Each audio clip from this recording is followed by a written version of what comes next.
थाली हम कल भी बजाए थे, थाली हम आज भी बजाएंगे। फर्क बस इतना है कि उस दिन बात सम्मान की थी और आज स्वाभिमान की है। सफेद आकाश देखकर बारिश का अंदाजा मत लगाइए साहब, बादल कभी भी आ सकता है। सुबह का मंजर शाम होते होते हद तक बदल सकता है। कितनी बड़ी विडंबना है कि 60 मिनट में 100 सवाल को हल करने वाला छात्र इन नेताओं की घटिया राजनीति के सामने बेबस है, जिन्होंने कोई एग्जाम भी नहीं दिया। इन नेताओं को वो दे दो रेलवे एसएससी बैंक का सवाल तो इनके फट के हाथ में ना आ जाए तो कहना। इनकी असली औकात तब समझ में आएगी और तब इन्हें पता चलेगा कि एक स्टूडेंट कितनी मेहनत करता है कैलकुलेटर से भी ज्यादा तेज कैलकुलेशन करने में। बिना किसी एग्जाम के कुर्सी मिली गई है तो ये स्टूडेंट का दर्द ये क्या खाक समझेंगे?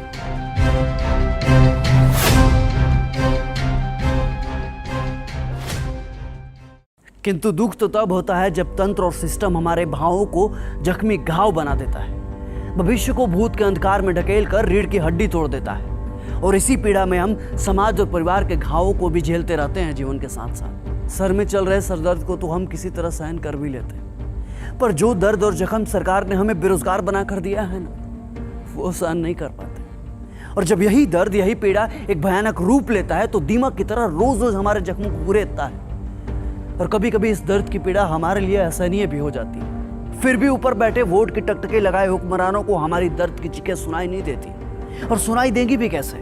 छलावे का हेडफोन जो पहन रखा है दोनों कानों में। किंतु धमक इस बार गूंजेगी और जाएगी आपके कानों तक, क्योंकि हम वही हुआ है जब देश में जरूरत पड़े तो कलम से शांति भी लिखते हैं और जरूरत पड़े तो कलम से क्रांति भी लिखते हैं।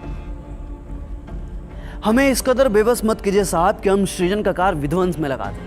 ज्यादा उलटफेर आपके तंत्र का उलटफेर कर सकता है। वक्त है चेत जाइए, क्योंकि गुजरा हुआ वक्त कभी वापस नहीं आता। ये वही जनता है जो आपको अर्श से फर्श तक पहुंचा सकती है, तो इन्हें आपको फर्श से अर्श तक लाने में ज्यादा वक्त नहीं लगेगा। अरे साहब, जब इतने संशोधन हुए तो एक और संविधान संशोधन कर दो।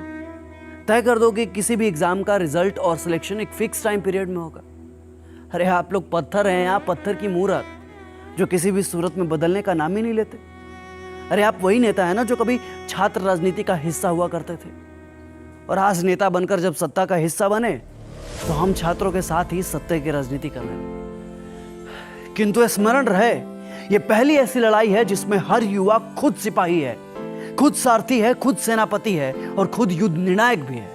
अब बस जरूरत है तो इस आग को अपने भीतर जिंदा रखने की। जो कभी हिम्मत टूटे तो सोचना अपने माँ बाप के बारे में, जिन्होंने तुम्हारे आंखों में अपने सपने को पलते देखा है। उस दिन को याद करना जब तुम तैयारी के चक्कर में रक्षाबंधन में घर नहीं जा पाए थे। तुम्हारी त्याग, तुम्हारी तपस्या ही तुम्हें बल देगी। और याद रखना, ये लड़ाई सिर्फ आज के लिए नहीं है, बल्कि आने वाली पीढ़ियों के बारे में भी है, जो आने वाले समय में प्रतियोगी परीक्षाओं के अथाह समंदर में कूदने वाले।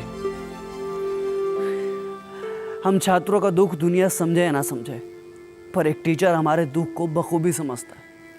जरा सोचिए ना, क्या बीतती होगी उस शिक्षक पर जो दिन रात मेहनत करके पढ़ाता है, युवा पीढ़ी को खड़ा करता है, रिसर्च करता है कि आने वाले एग्जाम में किसी भी बच्चा का सिलेक्शन न अटक जाए। लेकिन अफसोस कि यहाँ तो पूरी परीक्षा ही अटक जाती है। लेकिन इस बार हम नहीं अटकेंगे, क्योंकि इस बार हमारे शिक्षक भी हमारे साथ हैं।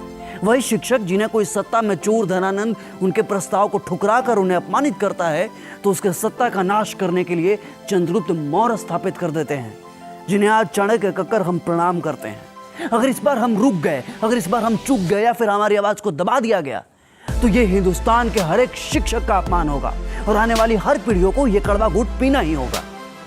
हमें इनकलाब करना होगा और हम जीतेंगे। लाजिम है, हम ही जीतेंगे।